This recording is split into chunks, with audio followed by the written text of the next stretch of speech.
Today, we will talk about the Community Reinvestment Act, CRA. The Community Reinvestment Act is a federal law enacted in 1977 to encourage depository institutions to meet the credit needs of the communities where they are chartered, including low and moderate income neighborhoods. Before the Community Reinvestment Act, U.S. banks systematically denied mortgages to Black Americans and other people of color who lived in certain areas, redlined by a federal government agency called the Home Owners Loan Corporation, HOLC. The maps were a tool for widespread racial discrimination. The immediate effect of redlining was that residents in these areas couldn't access credit to buy or improve housing. However, the long-term effects of redlining persist. 3 federal regulators, the Office of the Comptroller of the Currency, OCC, the Federal Deposit Insurance Corporation, FDIC, and the Federal Reserve Board, share oversight of the CRA. However, the last is chiefly responsible for assessing whether state member banks are fulfilling their obligations under the law. The Federal Reserve uses one of 5 methods to rank a bank's performance based on its size and mission. The FDIC maintains an online database where the public can see a particular bank's score. Additionally, banks are obliged to provide consumers with their performance evaluations upon request.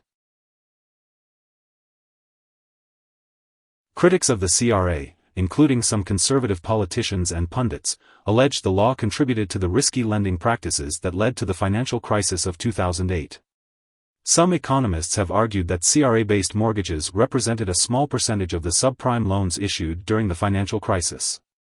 The CRA has also received criticism that it has not been particularly effective.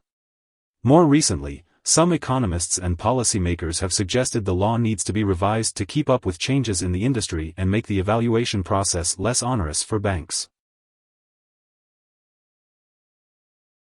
The Office of the Comptroller of the Currency in May 2020 issued a final rule to strengthen and modernize existing Community Reinvestment Act regulations.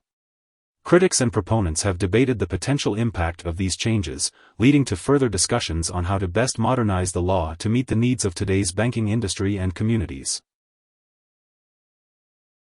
Here are 4 key takeaways. 1. The Community Reinvestment Act, CRA, helps ensure that federally insured banks meet the credit needs of the communities in which they are located, consistent with safe and sound banking practices.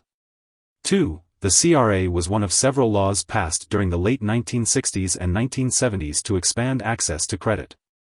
3. Though regulators look at the lending activity and other data in their evaluation, there are no specific benchmarks banks have to meet. 4. CRA performance ratings are available online and upon request at local bank branches. Hope this would help. Thanks for watching.